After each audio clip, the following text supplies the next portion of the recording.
No, it wasn't a good birthday gift. In the course of the competition, I felt that, Charlie, the guys were going to give me a nice birthday gift, because after round 3, we're leading. Yeah. Then round 4, 35-35.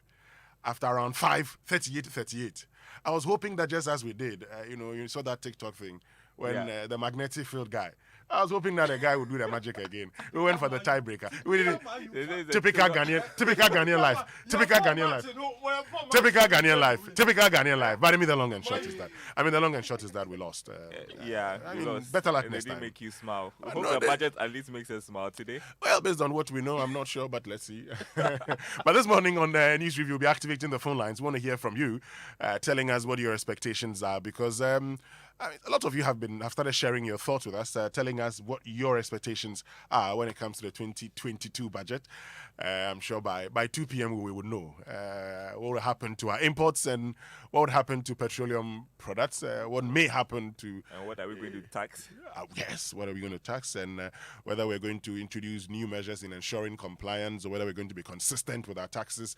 Well, we'll find out all of these, But also of importance is the fact that the finance minister had indicated that this budget was going to help create jobs. And so, boost entrepreneurship. yes, and boost entrepreneurship. That's one of the things you want to find out about.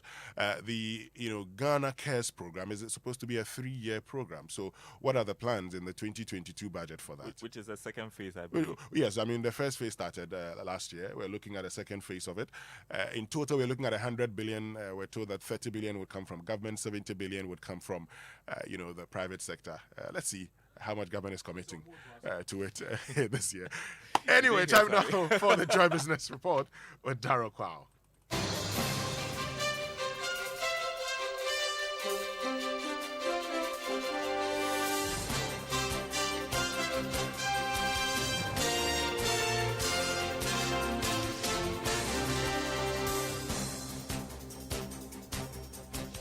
Good morning, welcome to the Joy Business Report. Coming up, Finance Minister Ken Ofori-Atta set to announce new taxes, VAT reduction in some levies as he gets ready to roll out additional measures in the 2022 budget aimed at widening the tax net. Meanwhile, accounting firm KPMG wants government to pursue a stricter fiscal discipline regime in next year's budget to bring stability to the economy. Plus, former Finance Minister Setekwe calls on Cabinet and Parliament to review cap on the stabilization fund to grow it substantially and take care of future disasters. Details coming up.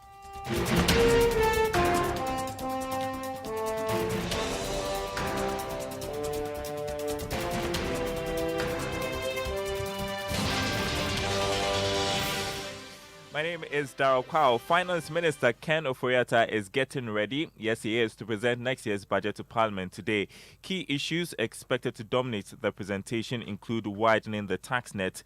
This will see the introduction of new taxes, but a reduction in some levies in other areas. We have more details on the likely areas the minister will touch on in this report.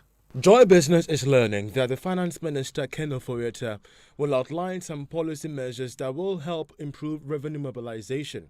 However, it remains unclear whether this will lead to increasing some taxes, introducing new levies, or rather government looking at coming up with programs to improve tax collection. The minister is expected to demonstrate government's commitments to try and match its revenue with expenditure when it comes to the fiscal consolidation program. According to the guidelines for the presentation of the budget, the finance minister is projecting to collect about 89 billion cedis in revenue and hoping to spend 128 billion cedis. However, Joy Business is learning that government has reviewed these projections due to some development in the economy. A development that could mean that the numbers could be going up. There will also be some policies and programs aimed at supporting the private sector to employ more graduates, a move that should help deal with the country's unemployment crisis. But for many, the talking point after the presentation will be whether or not there is enough policy assurance to convince foreign investors that government is doing enough to control its rising debts. The debt and fiscal concerns have led to foreign investors get out of Ghana's bonds, a move that has led to the Ghana cedi depreciating. Also, we cannot forget about revenue and whether increasing taxes or widening the tax net could be another issue of discussion after the budget presentation. That was a Business Desk report. So, accounting firm KPMG wants government to pursue a fiscal consolidation policy or a tighter fiscal discipline in next year's budget to bring stability to the economy. The policy is expected to help government rationalize expenditure and cut wastage whilst growing revenue significantly to bridge the fiscal gap. Now, such policy leads to very tight, low spending budget with minimal money in circulation. Head of Advisory and Markets, Andy Akoto, tells Joy Business that is the way to go to reduce the high debt levels, address wastage, and reduce arrears. From the KPMG pre-budget survey, some of the respondents, in terms of their stay-awake issues, identified these matters as a source of concern, because if we are not able to introduce stricter fiscal discipline and therefore manage these exchange rates and other resulting indices in the system, then we are going to find ourselves in a situation where planning becomes difficult. Investor decisions are impacted by the risk posed by these uncertainties and risk. And it therefore becomes important that in the upcoming budget, we hear clearly some plans to bring some stability back into the system, what economists will also call fiscal consolidation, so that we're able to better plan and manage both our businesses and the economy going. Andy Akoto is head of advisory and markets at KPMG. Former Finance Minister said Tekpa is calling on Cabinet and Parliament to review the cap on the Stabilization Fund. According to him, there is the need to build that fund to take care of unforeseen circumstances in the future. He was speaking ahead of the presentation of the budget today. Given the insistence that the economy is doing well, it is time for Parliament and Cabinet, for that matter, to revisit the cap that we put on the Stabilization Fund, because we need to build that fund in the event that you have another crisis. Crises are inevitable in managing an economy, from global financial crisis to bushfires. At the moment, we have our domestic crisis, so we had a form of floods in the north and the rest. We need to, the Kwame Nkrumah cycle and the rest, these perpetual things, we need to build that fund. We need to put part of the money into the contingency fund, under the constitution, so that we can be better prepared. Just as we took the $215 million for COVID, let's restore it, given the recovery and despite the challenges that we have, given the recovery in crude.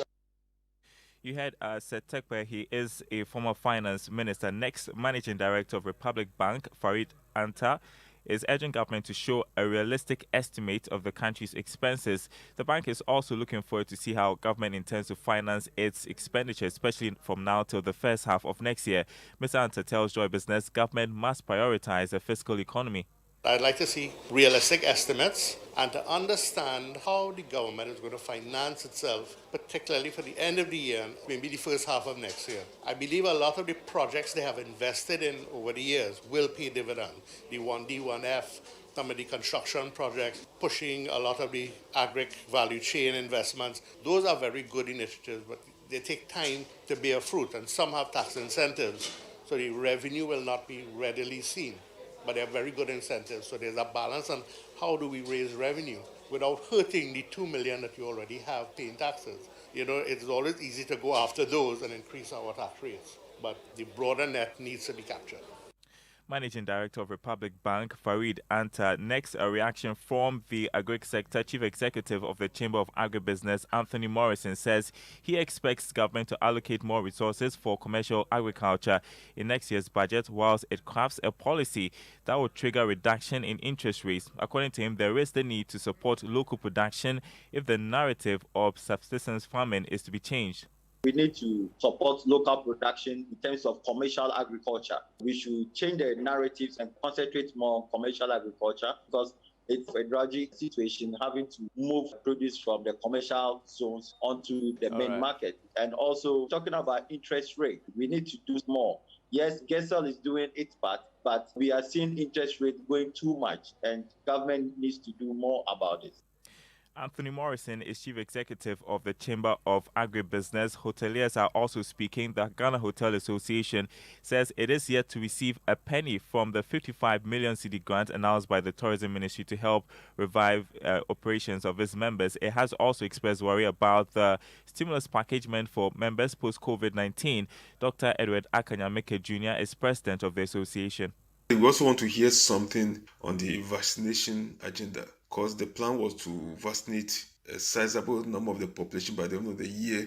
But it looks as if we are lagging behind on that. So we want to hear some update from the minister. With regards to the support of government to our industry, well, I believe that the government is doing what it can do, because in some ways we receive some support, but when it comes to the stimulus package, we still have challenges there, because as we speak, we are yet to receive grants from the 55 million grant that was announced by the ministry.